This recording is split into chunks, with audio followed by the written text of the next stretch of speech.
Hello students, now we are going to start new topic rotational spectroscopy और microwave spectroscopy. ठीक है, देखिए rotational spectroscopy, ठीक है, ये कैसे होता है, किस टाइप के मॉलिक्यूल्स में ये होते हैं, ठीक है, इसका कॉन्सेप्ट क्या है, इसको हम लोग सीखेंगे। ठीक है, चलिए आइए देखते हैं इसका कॉन्सेप्ट। देखिए रोटेशनल स्पेक्ट्रोस्कोपी और माइक्रोवेव स्पेक्ट्रोस्कोपी। ठीक है, देखिए यहाँ एक सेंटेंस लिखा हुआ है, उसको पढ़ते हैं। इन दिस स्पेक्ट्रा जो स्पेक्ट्रा अराइज होगा यहाँ पर, in this spectra arise from transition between the rotational energy level of a gaseous molecule on the absorption of radiation falling in the microwave region. तो माइक्रोवेव रीजन क्या है?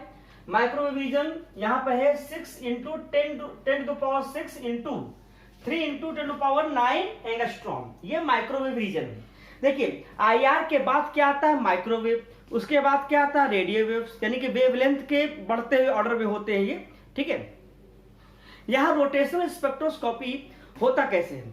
यहां पर जब कोई ऐसे मॉलिक्यूल जिसका परमानेंट क्या हो, डाइपोल मोमेंट हो, यानी ऐसे मॉलिक्यूल जिसमें परमानेंट डाइपोल मोमेंट होगा, वही रोटेशनल स्पेक्ट्रोस्कोपी शो करेंगे। ठीक है, और जिनमें परमानेंट डाइपोल मोमेंट नहीं होगा, वे रोटेशनल स्पेक्ट्रोस्कोपी शो नहीं करेंगे। इस बात को आपको ध्यान देना है। ठीक है, यहां पे होता क्या है कि जब मॉलिक्यूल्स आपके गैसियस स्टेज में जाते हैं, कहां जाते हैं? Gaseous stage. ठीक है, क्योंकि सॉलिड और लिक्विड में रोटेशनल स्पेक्ट्रोस्कोपी यहां पर नहीं मिलेगा, यानी उसमें रोटेशन नहीं होगा।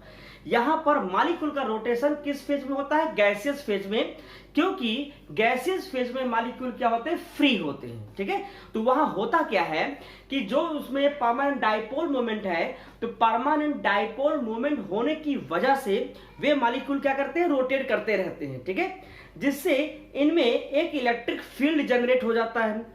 तो इलेक्ट्रिक यानी इस मॉलिक्यूल के इलेक्ट्रिक फील्ड की फ्रीक्वेंसी माइक्रोवेव रेडिएशन के इलेक्ट्रिक फील्ड के फ्रीक्वेंसी से जैसे ये मैच करेगा, तो ये मॉलिक्यूल का रोटेशन क्या होता है? और बढ़ जाता है, जिससे कि हमें स्पेक्ट्रा मिलता है, और उसी स्पेक्ट्रा को हम लोग यहाँ स्टडी करते हैं। ठीक है, और यहाँ जो भी ट्रांजिशन हो रहा है, याद रखिएगा, जो भी ट्रांजिशन हो रहा है वह ट्रांजिशन उसके रोटेशनल एनर्जी लेवल में हो रहा है। ठीक है, यहां देखिए एग्जांपल लेके चलते हैं।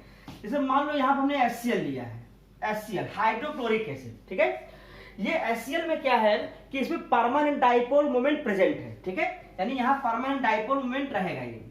और chlorine is a more electronegative, तो इस पर क्या होता है? ये पार्शियल नेगेटिव चार्ज। और हाइड्रोजन पर क्या होता है?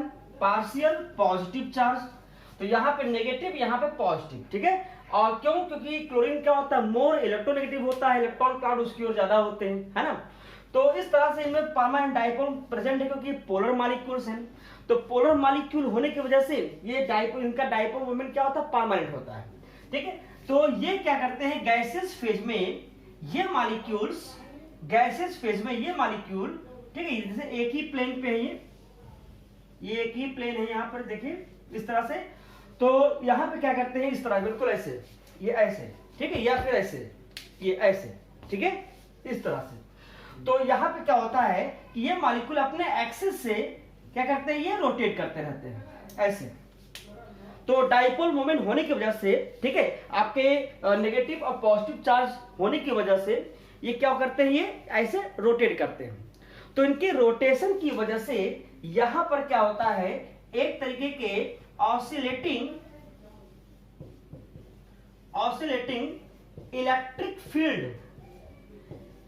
फील्ड जनरेट हो जाता है। तो ऑसिलेटिंग इलेक्ट्रिक फील्ड कैसे जनरेट हुआ? इनके रोटेशन की वजह से। ठीक है, ये मॉलिक्यूल गैसियस स्टेज में है, ये रोटेट कर रहे हैं। तो जैसे ही इन पर जो है जैसे ही इन पर माइक्रोवेव रेडिएशन हमने इस पर गिराया, ठीक है, माइक्रोवेव रेडिएशन को हमने इस पर गिराया, ठीक है, तो ये मॉलिक्यूल इस माइक्रोवेव के इलेक्ट्रिक फील्ड के जो भी फ्रीक्वेंसी होगी, यानी कि माइक्रोवेव क्या है? इलेक्ट्रोमैग्नेटिक रेडिएशन होते हैं। तो इसमें इलेक्ट्रिक फील्ड और मैग्नेटिक फील्ड दोनों की फ्रीक्वेंसी होती है। तो माइक्रोवेव के जो इलेक्ट्रिक फील्ड की फ्रीक्वेंसी है वे और इस मॉलिक्यूल के ऑसिलेटिंग इलेक्ट्रिक फील्ड की जो फ्रीक्वेंसी है, जब ये मैच कर जाएंगे, जब एक जैसे हो जाएंगे, तो ये मॉलिक्यूल का इस मॉलिक्यूल का रोटेशन क्या होगा, वो और तेज हो जाएगा। मतलब कि परमानेंट डाइपोल मोमेंट वाले मॉलिक्यूल वे रोटेट तो कर रहे हैं, ठीक है, एक ही प्लेन पर अपने एक्सिस से रोटेट कर रहे हैं, लेकिन जैसे ही माइक्रोवेव रेडिएशन यहां पर इस पर गिराएंगे, तो माइक्रोवेव रेडिएशन में प्रेजेंट इलेक्ट्रिक फील्ड की फ्रीक्वेंसी इस मॉलिक्यूल के रोटेशन की वजह से, जो इसकी फ्रीक्वेंसी है, जब दोनों फ्रीक्वेंसी मैच कर जाएगी, तो इस मॉलिक्यूल का रोटेशन क्या होता है, और ज्यादा हो जाता है, ठीक है। यानी कि इस माइक्रोवेव रेडिएशन ने क्या किया, इसके रोटेशन को पुश अप कर दिया, ठीक है, जिसकी वजह से इसका क्या हुआ, रोटेशन और बढ़ गया। तो इसी वजह से यहां स्पेक्ट्रा मिल जाता है। और ये स्पेक्ट्रा कैसा होता है, एब्जॉर्प्शन स्पेक्ट्रा होता है। क्यों? क्योंकि इस मॉलिक्यूल ने माइक्रोवेव रेडिएशन की एनर्जी को क्या किया, एब्जॉर्ब किया, जिससे इसका रोटेशन बढ़ गया, ठीक है, जिससे आपका स्पेक्ट्रा मिला, वो क्या हो गया, आपका एब्जॉर्प्शन स्पेक्ट्रा हो गया।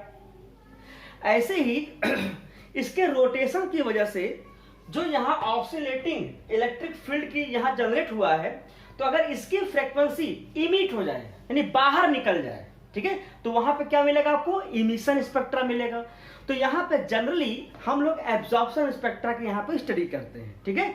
तो आगे यहाँ पे हम लोग देखते हैं कंडीशन मॉलिक्यूल में क्या होनी चाहिए कि ये आपका स्पेक्ट्रोस्कोपी शो करे, और इसका स्पेक्ट्रा कैसे होता है उसको देखते हैं हम लोग, ठीक है।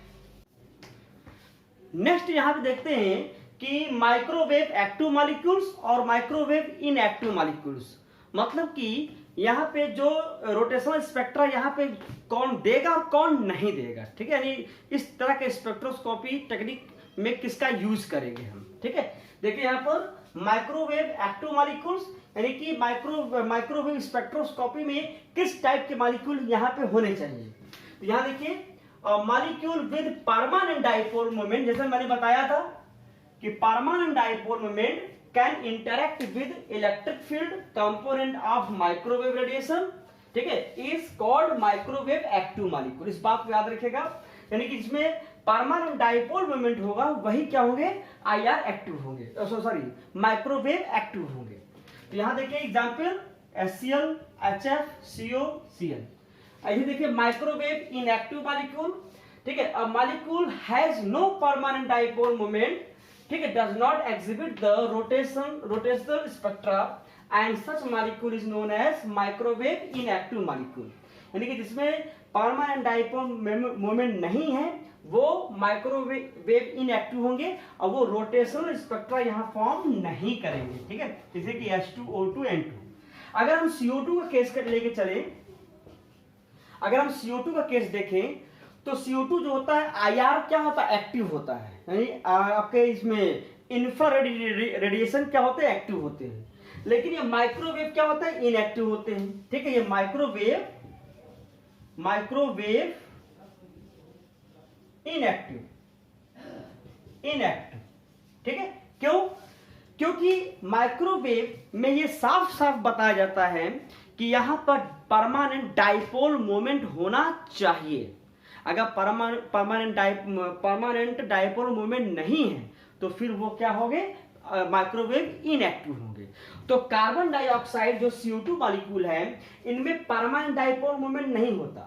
IR में क्या था कि IR रेडिएशन पड़ने पर, जब इस पर IR रेडिएशन हम डालते थे, ठीक है, तो इसका डाइपोल मोमेंट चेंज होता था, ठीक है, लेकिन परमानेंट डाइपोल मोमेंट नहीं था। तो यहां पर ये प्योरली बिल्कुल शुद्ध तरीके से कहें कि माइक्रोवेव में क्या होता है, CO2 इनएक्टिव है, जबकि IR में CO2 क्या होते हैं, एक्टिव होते हैं, ठीक है। अब इसके बाद देखते हैं इसका रोटेशनल स्पेक्ट्रा क्या होता है, उसको समझते हैं। नेक्स्ट यहां पे हम लोग देखेंगे rotational spectra of diatomic molecules, ठीक है, यानी कोई डाइएटॉमिक मॉलिक्यूल्स है, यहां पर सपोज दैट जैसे मान लो A और B, ठीक है, ये आपके एटम हो गए, यानी AB मॉलिक्यूल है यहाँ पर, और इस एक्सिस से ये मॉलिक्यूल क्या करते हैं, इसे रोटेट करते हैं। तो उनके लिए यहाँ पर जो है हमें स्पेक्ट्रा फाइंड करना है, ठीक है। देखिए यहाँ पर जो स्पेक्ट्रा हम लोग फाइंड करेंगे, ये इस फार्मूले से करेंगे, ठीक है, इस फार्मूले से, यानी EJ = B जे ब्रैकेट में जे प्लस वन, ठीक है, वेयर ई जे यानी कि ई बेस पर क्या है, जे है। यहां पर कहीं कहीं पर ये एफ जे है, किसी किसी बुक में यही चीज जो है एफ जे के फॉर्म में भी लिखा हुआ था, है एक ही चीज, ठीक है। तो ये है quantize rotational energy. Quantize rotational energy का मतलब यहाँ पे एक फिक्स रेडिएशन की एनर्जी क्या करेगा, ये एब्जॉर्ब करेगा, जिससे कि ट्रांजिशन यहाँ पर होगा।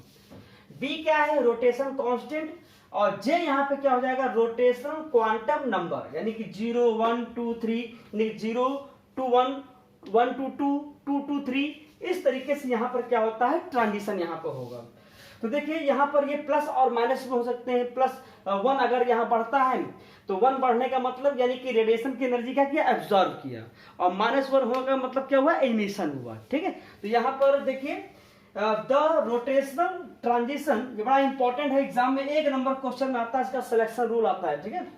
The rotational transition for a rigid diatomic molecule are governed by the selection rule delta J is equal to ±1, ठीक है। तो ये सिलेक्शन रूल आता है, तो मतलब कि इसके रोटेशनल स्पेक्ट्रा के लिए तो आप यही बताएंगे।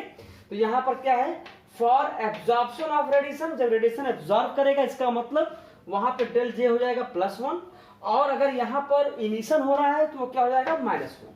तो इस तरीके से यहां अगर पॉजिटिव में है यानी कि 0 से देखो 0 से 1, 1 से 2, 2 से 3, यानी कि ये क्या कर रहा है, रेडिएशन की एनर्जी एब्जॉर्ब कर रहा है, तो वहां यूनिटी यानी +1 में वो बढ़ते हुए चले जाएंगे, ठीक है। तो यही पे यहाँ पे दिखाया हुआ है, देखिए यहाँ पे ये ग्राफ जो आपको दिख रहा है, ये एनर्जी लेवल इसमें दिखाया है। जैसे जे है, जे यहाँ से स्टार्ट किया इनिशियल लेवल से, ठीक है। तो यहाँ 0 to 1, 1 to 2, 2 to 3, 2 to 4, 2 to 5, ठीक है।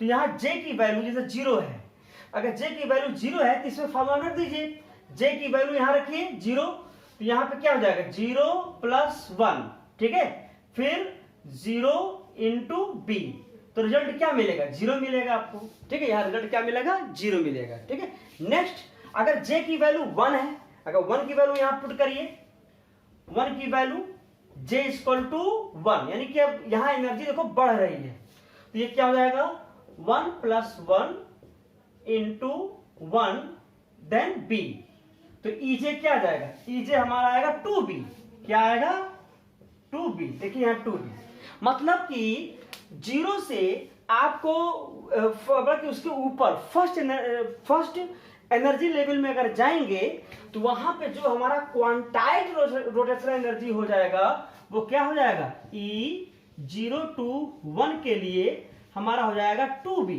यानी कि 2b एनर्जी अगर ये एब्जॉर्ब करेगा मॉलिक्यूल तो यहाँ पे इसका ट्रांजिशन होगा। अब देखिए नेक्स्ट, अगर J की वैल्यू 2 है तो क्या हो जाएगा, क्वांटाइज रोटेशनल एनर्जी यानी EJ कितना हो जाएगा बताइए, यहां देखो मैं निकाल रहा हूं। अगर J की वैल्यू क्या हो 2, तो हो जाएगा 2 + 1 × J बाहर है यहां पर 2b, तो क्या आ जाएगा 6b। देखिए अगर J की वैल्यू क्या है 2 है, ठीक है, तो EJ की वैल्यू क्या है 6b, इसका मतलब 2b से 6b तक हमें यहाँ पे जाना है, मतलब एनर्जी यहाँ पर क्या हो रहा है, ट्रांजिशन हो रहा है इसका, यानी कि पहले से अगर दूसरे तक हमें जाना है तो यहाँ पर E1 to 2 यानी J1 to 2, ये J की वैल्यू है 1 to 2, कितना हो जाएगा यहाँ पर 4b का मतलब यानी कि 2b से 6b, ठीक है, डिफरेंस कितना आया 4 का है ना, तो वही 4b यहाँ हो गया। ऐसे ही आप यहाँ पे इसको लिखते हुए चले जाएंगे, ठीक है, जैसे कि डेल यहाँ पर ये डेल्टा रहेगा, सॉरी डेल, तो यहाँ देखिए डेल क्योंकि डिफरेंस है ना इसलिए डेल्टा रहेगा, डेल्टा ई, देखो डेल्टा ई यहाँ पे 2 to 3 लेके चलेंगे, यहाँ पे 2 to 3, sorry delta E 2 to 3, कितना डिफरेंस आया 6b से 12b, तो डिफरेंस कितना आया 6b। तो मतलब कि ये जो 4b 2b 4b 6b जो गैपिंग आ रही है, जो डिफरेंस आ रहा है, यही आपका क्या है, यही आपका क्वांटाइज रोटेशन एनर्जी लेवल, मतलब वहां तक जाने के लिए उतनी एनर्जी हमें चाहिए, और पर्टिकुलर उस लेवल पर ये आपकी एनर्जी हो जाएगी 6b 12B 20B, ठीक है। और यहां तक पहुंचने के लिए जो डिफरेंस आएगा हमारा वही क्या हो जाएगा, डेल्टा E, ठीक है। तो इस तरह से हम इसके स्पेक्ट्रम को फाइंड करते हैं। यही हमारा क्या बना है, एब्जॉर्प्शन स्पेक्ट्रम बना है, जिसमें कि एनर्जी क्या हो रही है, वो बढ़ती हुई चली जा रही है। तो एग्जाम में आता है, आप उसको बताएंगे, ठीक है। अब यहाँ पे नेक्स्ट हम लोग देखते हैं इसका एप्लीकेशंस क्या है, ठीक है। नेक्स्ट यहाँ पर है application of rotational spectra. Rotational spectra से क्या क्या यहाँ पर आप उसको यूज कर सकते हो, कहां पर। तो पहला है determination of bond length of a polar molecule.